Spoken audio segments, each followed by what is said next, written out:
Ayan guys, yung bubong. Hey! Bali, 6 na bubong. Hindi ko pa nababaran. Hindi ko pa nababaran, kakabalik ko lang. Babaran ko mamaya. Ayan guys, yung ating bubong.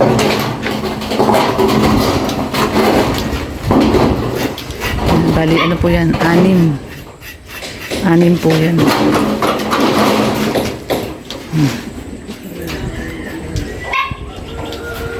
At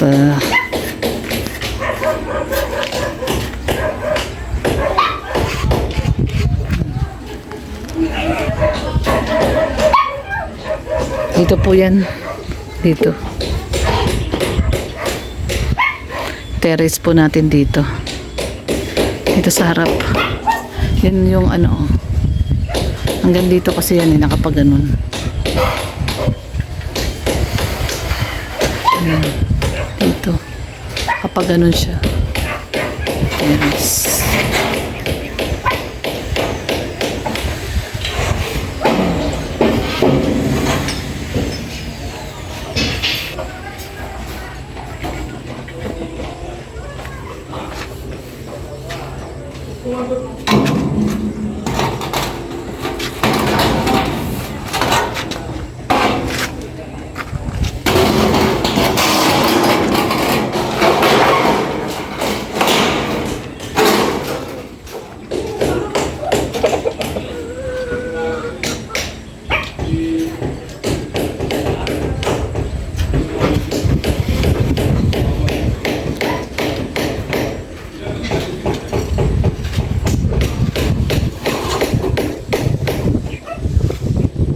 Ilan yan? 2? Tandaan ka.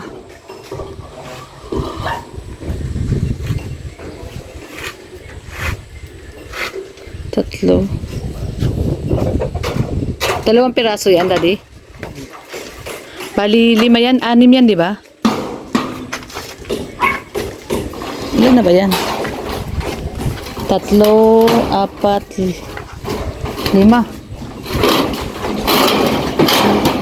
5 lang? Ano yun? 2 na yung isa. 2 yung unang. 2 na yung una. 2. O, tama. 2. 6, oo. So, 6. So, yan, 6 po. 6 po itong ating yero.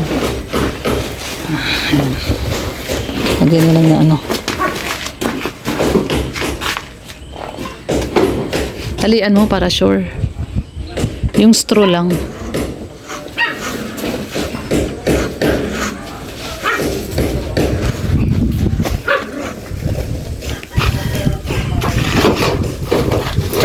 Okay na yan.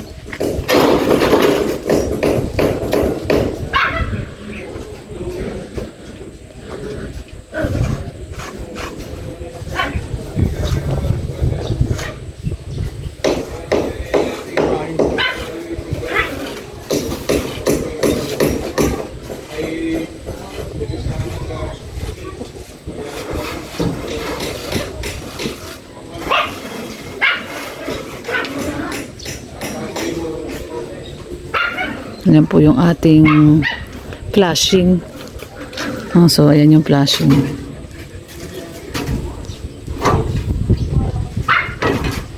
Talian na lang.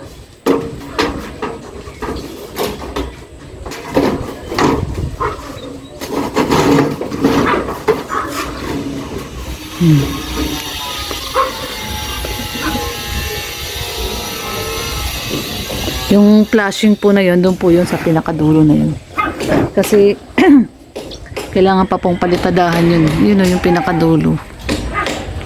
Kailangan pa pong palitadahan yung taas. Yan yung pinakataas na yan. Kailangan mo nang palitadahan. Kasi pag nabubungan na po siyang ganun, mahirapan na magpalitada dyan. Kaya, kailangan mo nang palitadahan po yung taas na yun.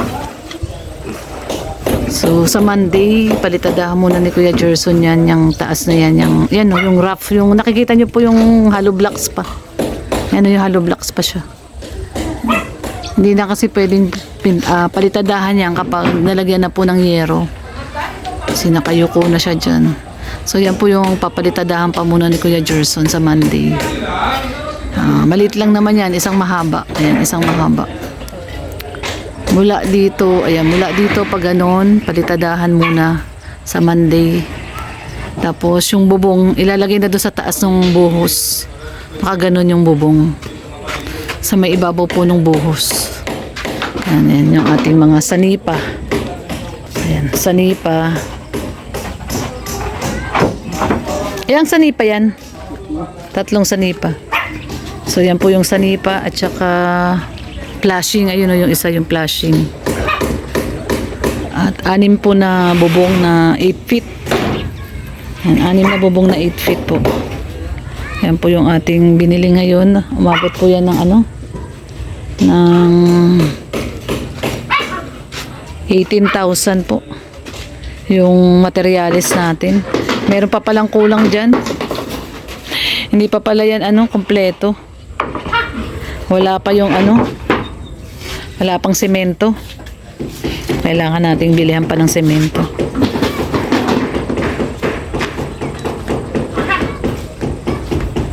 So ayan guys. Lagay muna dyan ni Red at sa Monday po tayo mag-start ng ating terrace. Yung ano naman yung trusses, yung ibababa ni Red Nove po. Yung mga trusses yan, kaya very useful po talaga no ang ating van. Kasi nga talagang ano matibay pang hakot ang ating ano Hilux FX.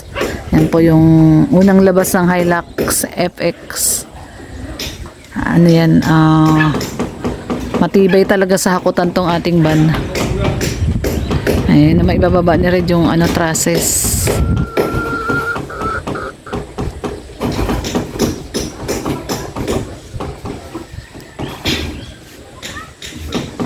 So, bumili rin kami ng tubig, 3 tubig yan at mabilis kami maubos ang tubig. Ayan po ang pang-inom namin. Na-order po namin yan doon sa ano, mga mineral water station. Hindi po ano po talaga kami. Si Summer nga, absolute pa tubig niyan eh. Buti nga si Summer, absolute kami, ano lang, distilled water lang. Filter water lang. So yan guys, ibababa na po ni Red Noveno yung trusses naman. Ayan. So yan po ang ating gagawin sa Monday. Bumili na po kami ngayon ng materyales para bukas ang bibili na lang niya semento. Yung semento ay meron ng hollow blocks. So kompleto na po yung ating pang ano, pang terrace. Meron na pong hollow blocks, ayan. Tapos buhangin, ito po yung mga buhangin. Hollow blocks, buhangin. Ang kulang na lang po semento. Mga 10 bag na semento po siguro uli ang bibili natin. Kasama na yung pambuhos ng ano, poste. Kasi may 2 poste po yan. Doon, ang isang poste at saka dito po isang poste. So 2 poste po yung gagawin para pang ano ng bubong. So ayan yung ating pang terrace po. Ngayon po yan, Monday.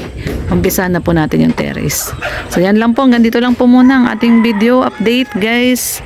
Salamat po sa panonood dito sa video ni Red Noveno. Ayan, God bless everyone. Ingat po tayong lahat. Love love lang po. Bye bye. Ako si Red Noveno, dating sundalo sa kalsado para sa seguridad ng mga tao. Solid sa serbisyo, yan ang panata ko. Umaga gabi, nakaantabay. Kahit pagod, sige lang tulay. Basta't may mayayaw ng buhay. Okay na sa'kin kahit ako maubos ay ayos lang. Pero minsan kahit gaano katatag, may tanong sa dibdib na kumakagat. Hanggang dito na lang ba to? Hanggang bantay na lang ako. Nung nakilala ko si Kuya Val, nag-iba bigla ang aking dangal. May bagong landas, may bagong asal.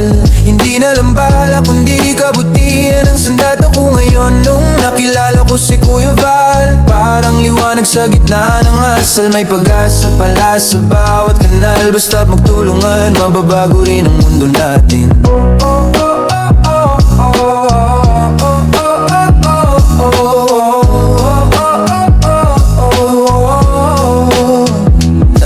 Dati alerto sa putok at alarma. Ngayon alerto sa sigaw ng problema, sa gutom, sa iyak, sa kawalan ng boses. Tinuruan niya akong magabot, hindi lang umabante sa puwesto. Di na lang komandante ang sinusunod, kundi konsensya at puso sa bawat paglingkod. Kung saan may hikahos, doon ako lulubog kasama ang mga kasama. Bit-bit ang aral na baon ko. Sundalo pa rin pero ibang klase, bantay pa rin pero puso ang base. Serbisyo pa rin pero mas malawak na, mula kalsada hanggang bawat barangay na may pangangailangan. Ang kinilala ko si Kuya Val, nag-iba bigla ang aking dangal. May bagong landas, may bagong asal, hindi na lang bala kundi kabutihan ang sandata ko ngayon. Nung nakilala ko si Kuya Val, parang liwanag sa gitna ng asal. May pag-asa pala sa bawat kanal, basta't magtulungan, mababago rin ang mundo natin.